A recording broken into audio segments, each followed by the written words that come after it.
to the end. I think for now, the most important thing is to ensure that Ukraine will get what they need on the ground. and therefore, I urge everyone to contribute more on donations, weapons, air defense, things we have discussed for several months and years now. I think that's the most important thing. And of course, a lot of questions has to be answered before we can take a concrete solution when it comes to boots on the ground. And as Antonio Costa just said, this war is about Ukraine and it's also about European security. And therefore we need to look at the entire eastern flank when it comes to deterrence and defense. But we are open-minded. Thank you. Delphi Media, Herman Kelomis. Delphi, yeah. Hello, Herman Kelomis from Delphi in Estonia. In my country, it is a day with a double meaning. We have our Independence Day, so my question is to President Zelensky and Prime Minister Michal. Should there be an unjust peace in Ukraine? Do you think Estonia's independence could be threatened, and how soon?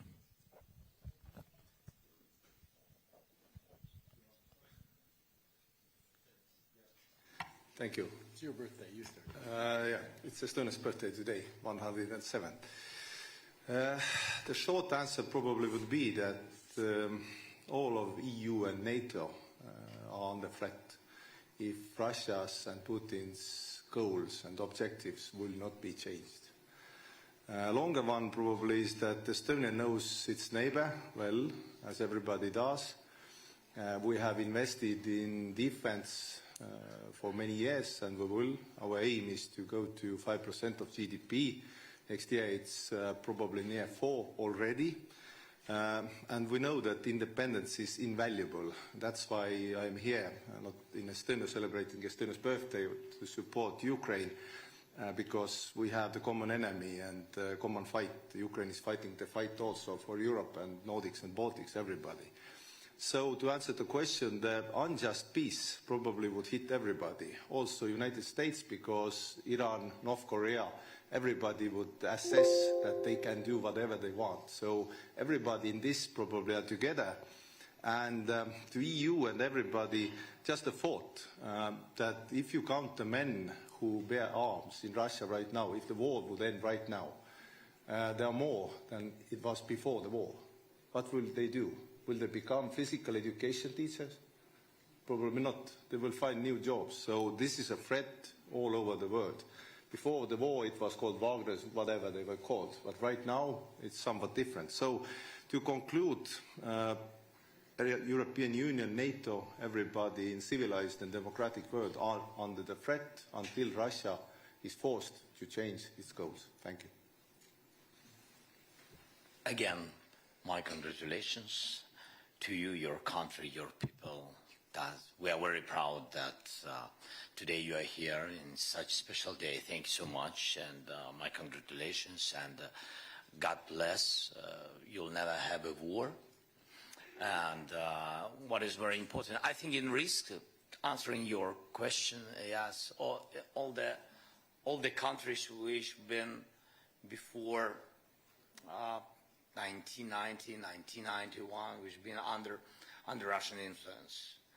Yeah, so I think Russia, first of all, wants to have their influence continue it and be present on these territories of on these independent countries, which been before, during Soviet period, being the republics of Soviet Union, and of course it's Ukraine and Moldova, and of course Estonia, Litva, Latvia, and of course where their influence was very strong during the 20th centuries, it's Poland, it's Slovak, and other countries. So the most dangerous moment when you have people who has Russian roots, it's not bad. I'm just how it was with Crimea. I'm just sharing with you our experience. When you have some society, and of course if you are bordering with Russia, you have such society. I mean, it's with other with other nations, it's the same. So when you have Russian-speaking people or their roots or their families which half of Estonian, half Russian, like we had Ukrainian, father Ukrainian and Russian mother, it can be so. It's our history very long. I mean, you are in risk because it was with Crimea, it was with the East, with Donbass at the very beginning. They said that they are not occupying our territories, that they defend Russian-speaking people. That's why I think that Estonian people have these risks if we will fall down Ukrainian. I think all such countries who I mentioned, I think have this risk because of Russian policy, because their view of the world, Russian world. Thank you, Mr. President. And we now go to Iceland. Dagny Erlendsdottir from Iceland National Broadcaster. Yes. I have a question for the Prime Minister of Iceland, Kristrún Frostadóttir. Your government has decided to increase funding to help Ukraine. On what projects will that be spent?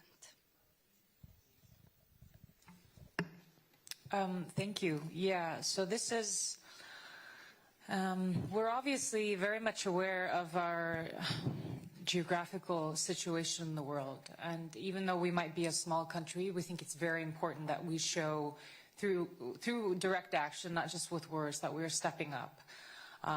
We are a country without a military, but we are a country that has high welfare because we have security.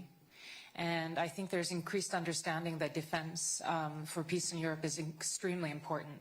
So we're making this step of doubling our contributions when it comes to defense for Ukraine.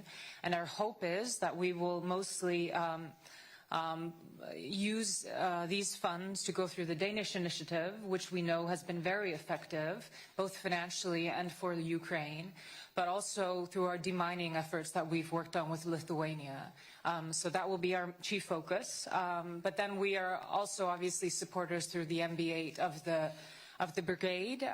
We don't have arms or a military, but we will be financially supporting that. So this is an important step for Iceland to take. And like I said before, important to show solidarity with Ukraine. Thank you, Excellency. Let's go now to Canada. Marie-Ève Bédard from Radio Canada. Hi, good afternoon. If you'll indulge me 1 second, je vais commencer en français, Monsieur le Premier ministre, avec vous. Vous avez parlé plus tôt ce matin de la volonté du Canada de collaborer avec les partenaires européens dans le cas où la paix sera atteinte. Est-ce que ça veut dire pour vous des soldats? I'll translate very quickly. Did you mean this morning that Canada was willing to send boots on the ground should there be peace to cooperate with European allies to guarantee Ukraine's security? And if I may, a question for both of you, President Zelensky and Prime Minister Trudeau. How significant and important is it to have a North American ally at this table now, given the fact that in the past month, both of you have had conversations that sounded like they came from an adversary with the United States and its president, Donald Trump? What's the significance of Canada's presence here today? Well, first of all, Canada has been there for Ukraine from day one, indeed from before day one, as in 2015 we started training Ukrainian military forces on the ground in Ukraine, which was a significant part. Western training to the Ukrainian armed forces is one of the reasons why Ukraine has been able to stand up to the Russian invaders so effectively over the past years. It's not just Canada, a number of countries have been involved. But for historical reasons, Canada having the second largest diaspora of Ukrainians in the world means that we felt deeply connected to Ukraine, but we also believe deeply that it's not just about Ukraine. It's about the rules and the values and the principles of sovereignty, of independence, of territorial integrity that protects every country in the world. All of us rely on those rules to be able to build peace and security. And we know that with the world changing, we're all going to have to do more.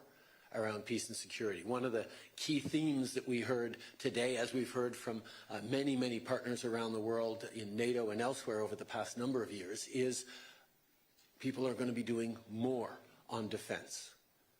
9.5 years ago, when I took office in Canada, the previous government had us down below 1% of defense spending, even though the NATO 2% pledge had been made a year or two before. In the subsequent time, we have more than tripled defense spending on the path to 2030, and we're on our way to 2%. And we know we're going to have to continue to do more and more in an uncertain world, and Canada will be there. As to how we will be there, we will work with our neighbours on it, but everything is on the table because we need to make sure that might no longer makes right in this world. That's what has led to 80 years of incredible stability and prosperity, not just in Europe, but around the world, because of the institutions we built out of the ashes of World War II. And standing up for those institutions is in the best interest of every single one of us. Now, as a collection of different nations, we will have different perspectives from time to time on the best way forward, and those will be worked out in forums like this or at the G7 forum or elsewhere. But we are united in our values. We are united in wanting to see peace and fairness and prosperity for all our citizens, and that's what continues to drive us forward. Le Canada va toujours être là pour l'Ukraine. On est là depuis les débuts. On va continuer de l'être et on regardera comment on peut mieux aider dans les années à venir, parce que défendre l'Ukraine, c'est pas juste défendre l'Ukraine, c'est défendre les principes et les valeurs qui nous protègent tous. Merci à vous. Victor Guerrero, Televisión Española. Ah, sorry. Mr. President, I'm sorry. Really, with pleasure. That's okay. No, he can tell us how much he likes Canada. Because I love Canada. And I really appreciate that we have such relations with you, Justin. And you helped a lot, and a lot of your people helped us at the very beginning of war. We never shared, by the way, that we've been in touch, and really at the very beginning of the war, we didn't have really huge technologies with drones and etc. When we began to produce drones, and even when we bought drones with some partners, they didn't have Canadian high-level optic technologies, and Canada helped us with this, and we spoke a lot of this, and we had this, and we began to helped our guys on the front line, on the battlefield, with these drones and etc. It was really first weeks and first months of the first year of war. Then, Justin, absolutely right about training missions. Really, the part of our army was prepared by Canadian officers, instructors. But what is very important, and it was very important again the first year, because they've been well trained. For today, the situation changed. After that, after Canada, we had such missions in Europe, in different countries, and then so the experience of this war gave us new knowledge of the war, and of course today when we trained abroad, we have to come back and train again on the battlefield, because the war is changing. It's technological war. That's why. But we really appreciate for your help and packages, military packages. So thank you so much. And I think that's all, yes? Well, with regards to Donald Trump and having a partner and partner here. With Donald Trump? This is, by the way, this is a question to you, to Canada. And, I mean, that's well, with Donald Trump. Now we had a conversation. It was very good conversation, G7 conversation with the leading role of Canada. Yes, thank you very much, Justin, for organizing this meeting. Everybody been there, and we spoke about it, and we hope that the United States will continue support, like all the partners. All the partners do it, and we need also not to lose this unity between Europe and United States. Thank you. Thank you. Now we can proceed to Victor, finally, to you. Where is the Spanish media? Yes. Hola. This is a question for Pedro Sánchez, Spanish Prime Minister, and also for President Zelensky. First in Spanish, then I will translate in English. Señor Presidente, usted esta mañana decía que España va a apoyar a Ucrania el tiempo que haga falta y con mayor determinación. España, su gobierno, está valorando o podría valorar enviar soldados dentro de una fuerza de paz o en otro formato. Prime Minister, you said this morning that Spain would be supporting Ukraine as long as it takes and with more determination. Is the Spanish government considering or could consider it to send Spanish soldiers as a peacekeeping force in Ukraine? And for President Zelensky, are you asking your partners here present for soldiers for a peacekeeping force as a peace guarantee for the future? And how many soldiers do you think would be right for this work? Thank you.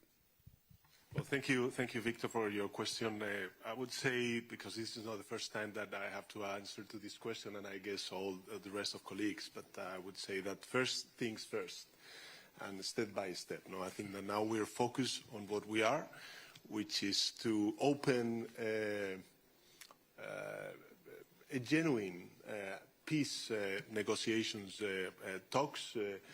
And for that is crucial, I would say critical, that Ukraine and of course Europe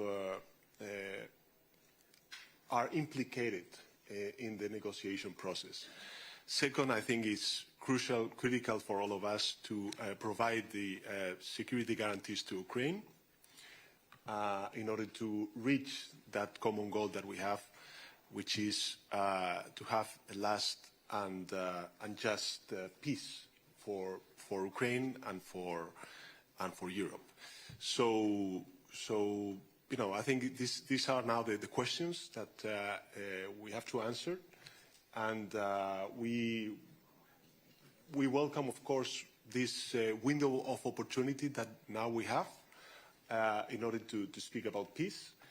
But as I said before, I think it's important that to have the European Union and, of course, Ukraine implicated in these very important talks.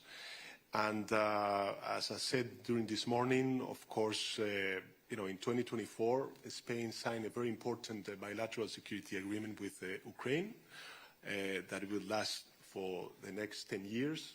Last year, we provide 1 billion euros in order to provide military capabilities to Ukraine. This is something that we are going to repeat in the year 2025, and of course we are we stand with Ukraine and of course with President Zelensky. Thank you so much. We're very thankful to you, Pedro, your country, your team, and your people. We had, I think, the most difficult moments. 3 winters, blackouts, and etc. Now we're sitting in the middle of the winter. We have light, we have connection, we have internet, we have possibility to speak, and our people have electricity, and we see each other. That's good, very good. But this is the big work of a lot of partners. For example, I don't know if I can share when I came to Spain in a very difficult moment again in winter, and Pedro made a decision with I don't know if I can say number of hawks. I don't know. Yeah, 6. It was decision I needed very much because we knew that they will attack very specific infrastructure of energy, and we needed very much 10 very quickly. I had to find very quickly 10 systems and through the world, and immediately Pedro gave me 6 hawks, and it helped. So thank you so much. And such things, this is illustration of our unity. And again, it means that we can trust each other and we count on each other, and we are very thankful. And I'm very thankful, like President of our nation, to all your nations, and this is very important. I think the same thing we will discuss. Now it's not for public because we didn't make a decision about the contingents and infrastructure for security guarantees, where contingents or troops, how you say, or soldiers, like the journalist said. So we will discuss this infrastructure. The number, so of course I know the number what we need, and of course we will share it firstly, not in the open conversation, yes, not to prepare Russians for this, and so we will discuss, and when we will make decision of what we see, how we see the number, and if it will be positive, we will share it. Of course we will share it. It's not a secret. It can't be without supporting of societies. Thank you. Thank you. Now to Swedish media, Svenska Dagbladet. Yeah, we have Swedish media with us. Okay, they probably left. Have not waited until now, yes? Okay, let's go now to Norway then, another Nordic nation. Marius Helge Larsen. Okay, at least we have you. Hi. I'm Marius Larsen from the Norwegian news agency NTB. I have a question for President Zelensky or anyone else who would like to answer it. You have now been through... Can you ask Sweden, please, because they don't have journalists. President Zelensky, Sweden, and anyone else. Okay? Sweden, Zelensky, or anyone else. Or my Prime Minister, who hasn't gotten any questions yet. So, but it goes to you first, President Zelensky. You have been through 3 terrible years of war. What are your hopes for Ukraine and the Ukrainian people for the next 3 years to come?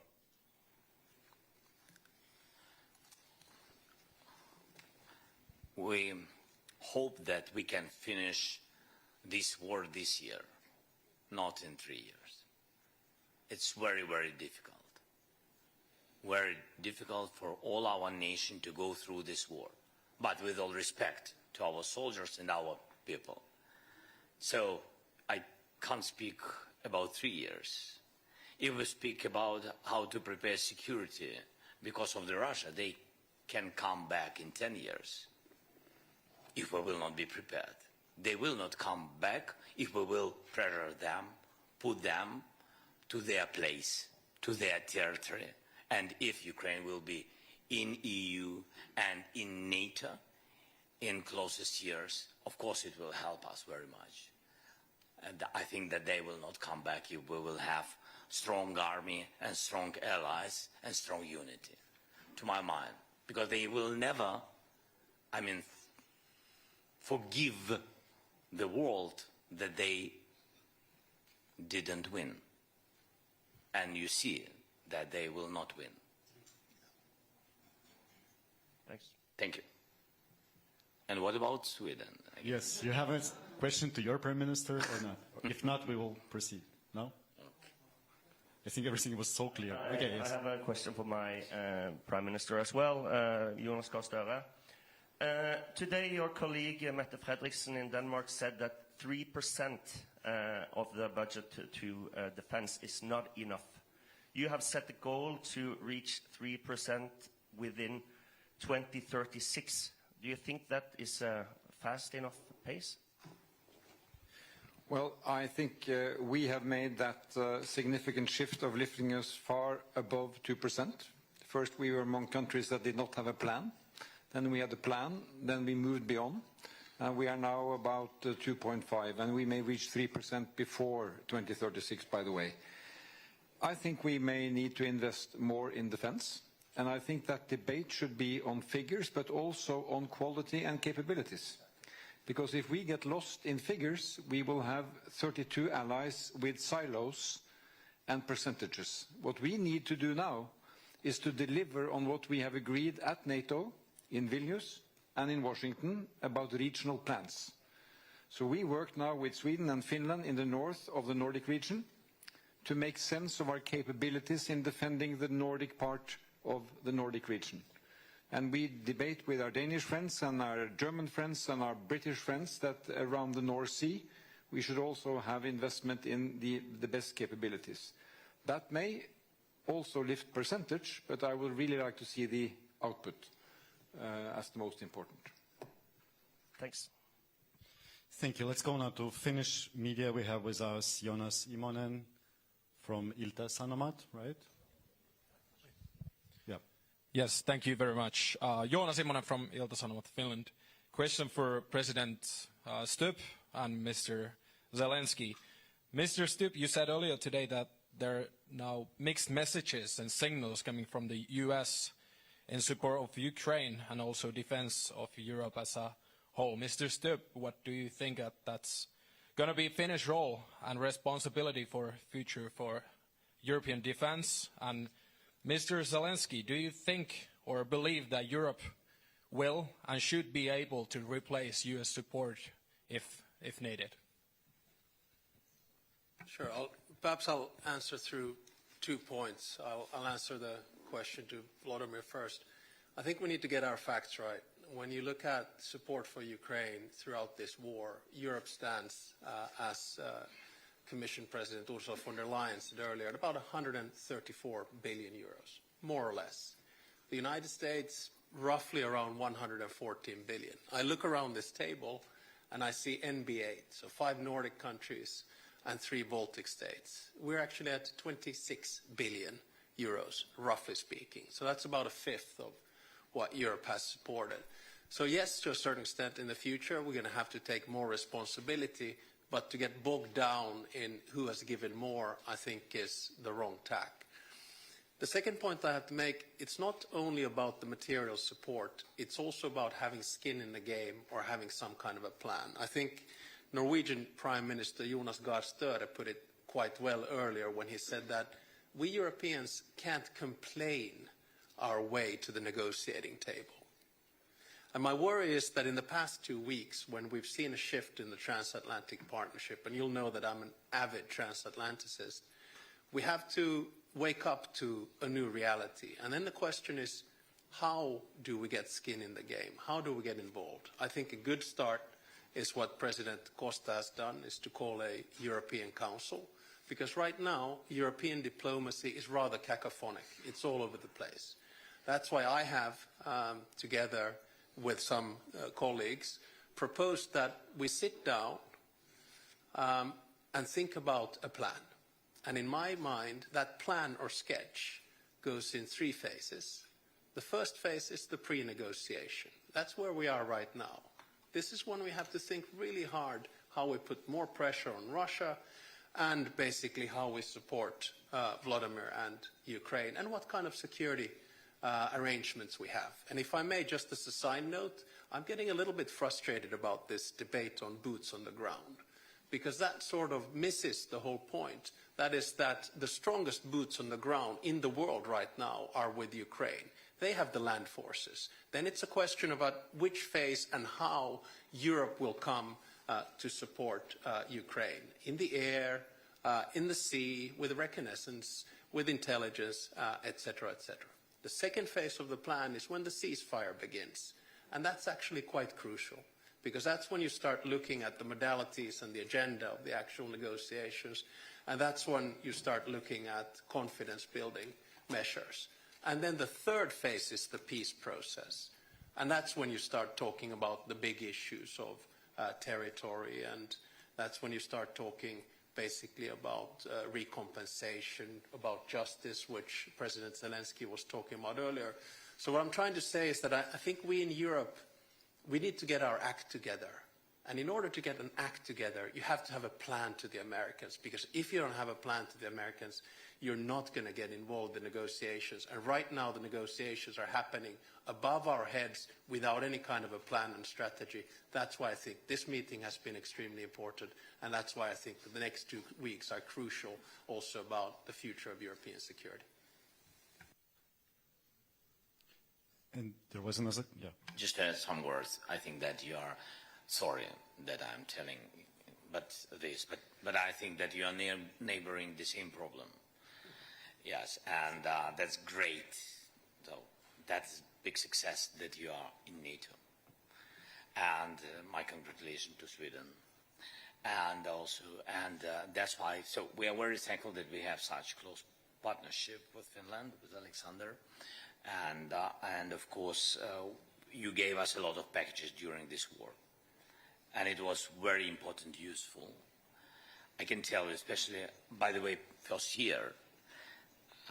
I'm focusing a lot of times on the first year, but I think that the first year, first months, was the most important in this battle. And when those time we didn't have 155 artillery, I mean Western kind of NATO standard systems of artillery. We didn't have long distance weapon and etc. We had Ukrainian production, Soviet period production, any weapon, artillery and etc. and air defense, S-300, for example, missiles. And it was very difficult. It was big deficit because big deficit in the world.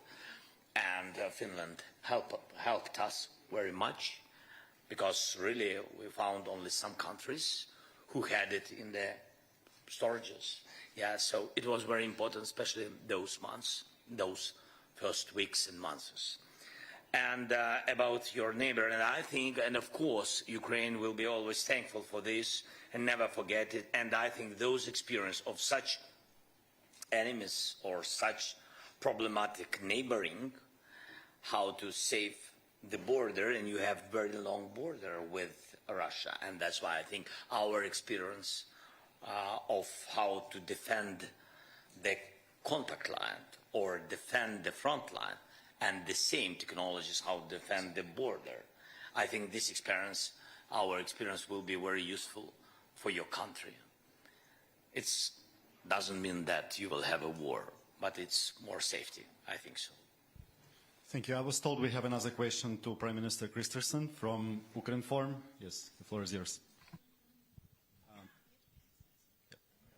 Тетяна Пасова, Укрінформ. Запитання до прем'єр-міністра Швеції і до президента України. Скажіть, будь ласка, зараз активно... Ще секундочку тільки візьмуть так. Будь ласка. I can put my question in English, actually.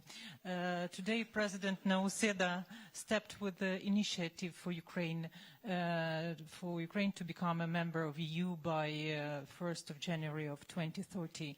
And do you support such initiative? Because we need a coalition of leaders who will support our way for EU. And і запитання до президента Зеленського. Пане президенте, скажіть, будь ласка, чи готова Україна ще більше пришвидшити реформи заради євроінтеграції?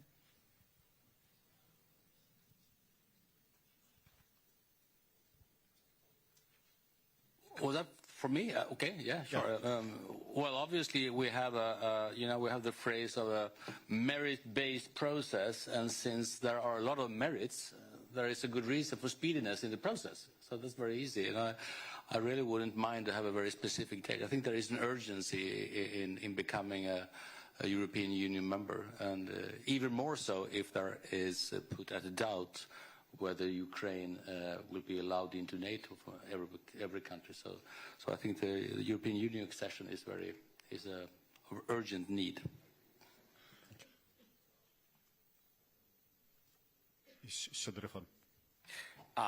I think so, that how to open clusters quickly on the way to EU and what we have to do for this.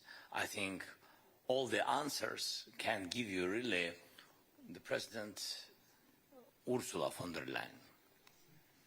She knows she and President Costa, I think they know when we will be in EU.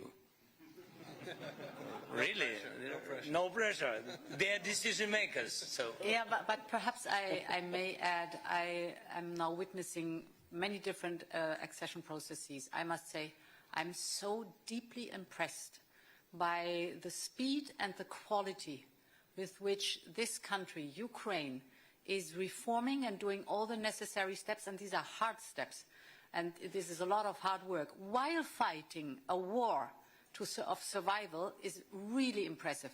So you have here an example for highest merit, highest quality, and speedy delivery that is exemplary. You got 3. So now we go to Latvia. Latvian media, Latvian television. Gins Amoliņš. Thanks. Hello? Works well. So the Nordic and the Baltic states, my question would be to President of Latvia, President Rinkevič, and maybe a short comment on that from President Zelensky, if possible, shortly about the Nordics and Baltics announced today, the pledge to train and also to equip a brigade-sized unit. Given the uncertain situation right now in geopolitics, and a bit of a follow-up on the Finnish colleague here, do you see that Europe would need to rapidly increase its military aid to Ukraine?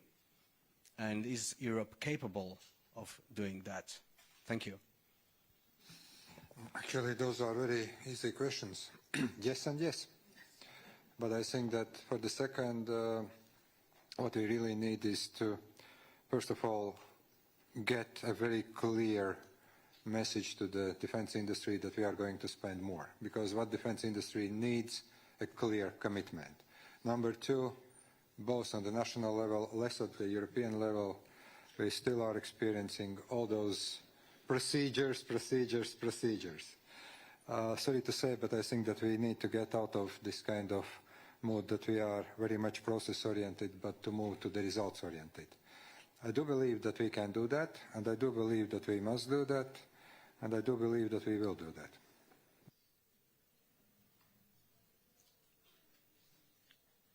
Okay, let's go now to listen. I think so that all the defense or military industries of European countries began to increase the production because of this war. Began to increase the production, beginning from the artillery rounds to drone production, technologies, systems of electronic warfare, a lot of things, different things.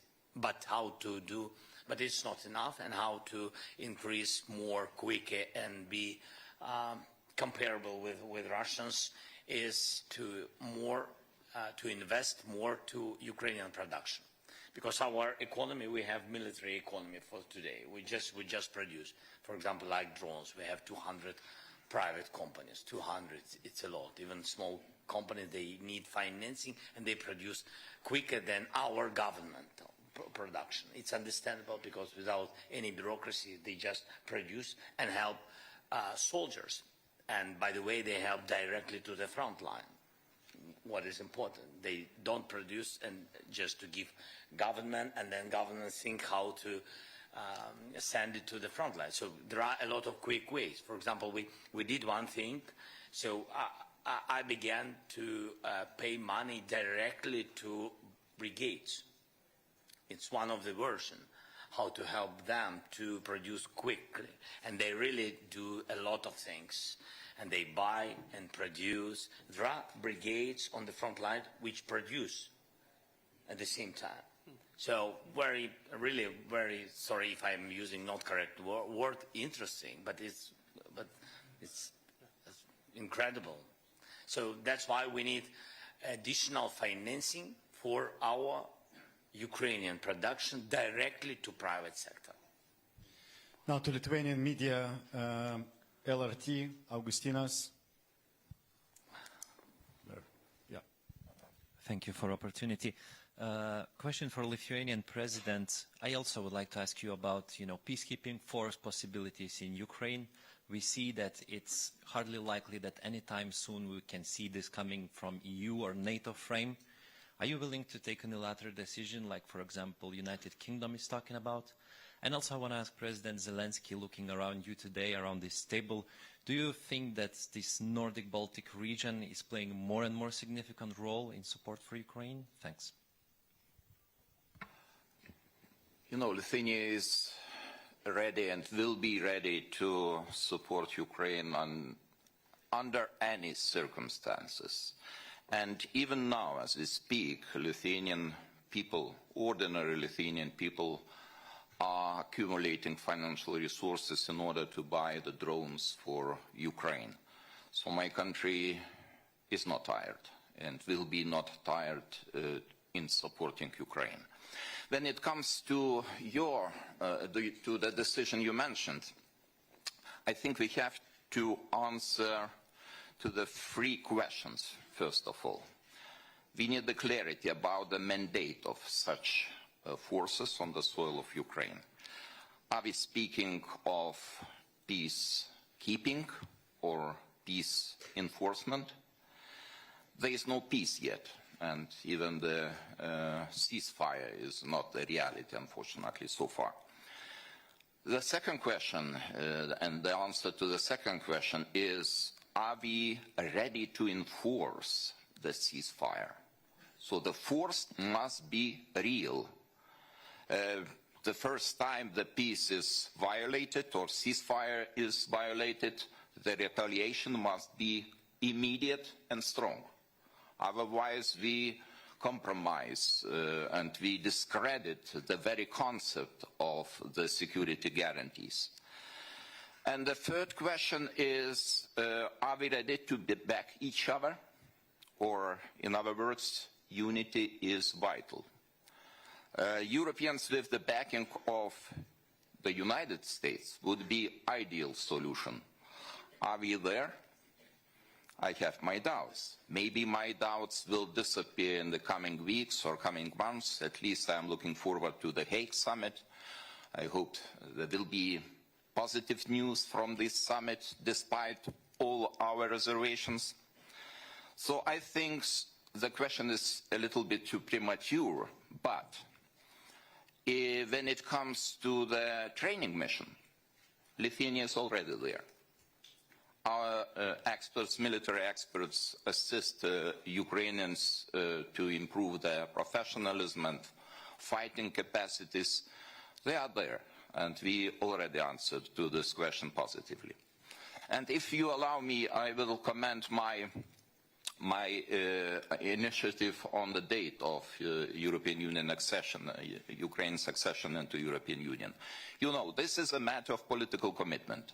If we talk about the NATO membership, of course we understand that not everything is in our hands, and the decision depends on other allies too. But the European membership is in our hands, in the hands of European Commission, in the hands of member state, and of course the hands of Ukraine. And Ukraine is doing really a great job under such complicated circumstances. So I truly believe that it is a realistic date. It's ambitious, but realistic date. Thank you. One more important partner with us, France, Monsieur le Ministre Benjamin Haddad, Minister Delegate for Europe and Special Envoy of the President. I'm told we have a question for you coming from Union Sayenko. Thank you for this opportunity to ask a question. I would like to refer my question to French Minister. France has already provided Ukraine with very significant support in order to help to survive our country. Especially you provided us Scalp long-range missiles, howitzers called Caesar, armored fighting vehicles, ammunition, and other vital support. And my question is your country ready to continue support Ukraine for another year? Are you ready to increase this level of support? And my quick follow-up for the President of European Commission and President of European Council. You have already heard proposal from Lithuanian President that there should be setting a date for Ukrainian accession by the 1st January of 2030. Is this a goal of your mandate to coordinate and help Ukraine really become a member of European Union by this date, 1st of January 2030? Thank you. Thank you. Yes, France will continue to support Ukraine for how long it takes, for the simple reason that Ukrainians are not just fighting for their security and their freedom, but for the security of Europeans against the threat that Russia poses for all of us. You were kind enough to mention long-range missiles, the Caesar cannons. We have the first Mirage jets now flying in the skies of Ukraine, as well as the Anne of Kiev brigade that's been deployed on the ground, and we will continue to do so. President Macron, as you know, is today in Washington, D.C. to continue the respectful and honest dialogue that he has with President Trump, to say that, very simply, we support the peace through strength approach. And for this to succeed, we need to continue to support Ukraine on the ground. We need to increase pressure on Russia, and this is why we welcome the adoption of the 16th round of sanctions today on Russia, that Ukrainians need to be around the table when their security is being discussed. Europeans need to be around the table, and that there can be no just and lasting peace without robust security guarantees in the long run. And this is where also Europeans will have to step up and take their responsibility. And France is ready in this respect to continue to take its responsibility alongside its partners for the security of Ukraine, the security of all of us. So to your question concerning the initiative of President Gitanas Nauseda, I think it's a very noble initiative because it shows a lot of political will and an amazing support to Ukraine, and thank you very much for that.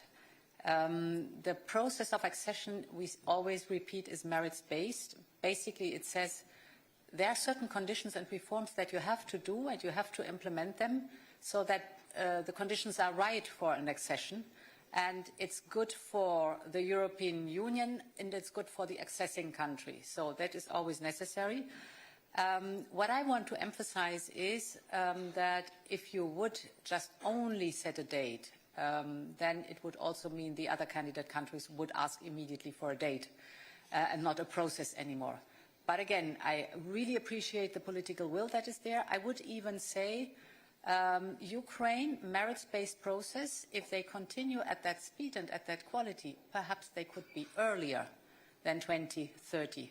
So thank you very much for giving the impulse, and let's work hard on all sides really to keep the momentum up.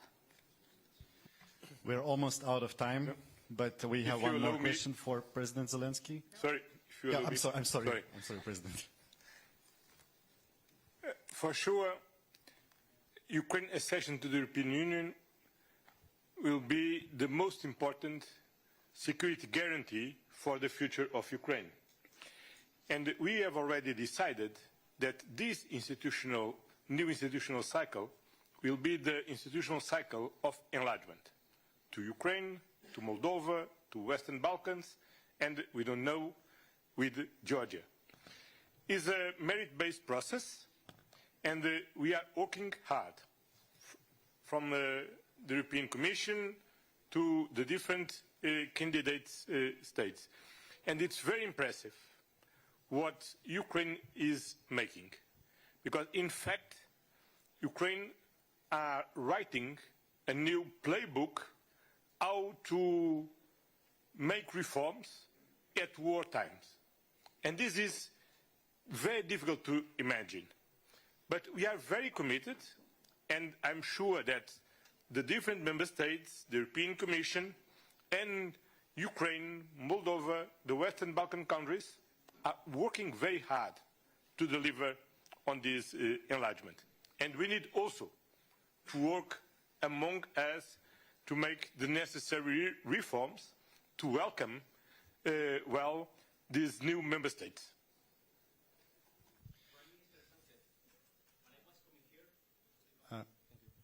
El Confidencial, Fermín Torrano. While I was coming here, I met just in the street a Ukrainian friend who told me to say thank you for the €1 billion you announced today. And when I said goodbye to him, a question came to my mind, like, how will you explain to these Ukrainian citizens and other Ukrainian citizens, and also to the Spanish taxpayers, that Spain still this year, last year, 2022, is paying more, 2 times, is paying €2 billion to Russia buying liquefied gas, and today we are only announced $1 billion to Ukraine.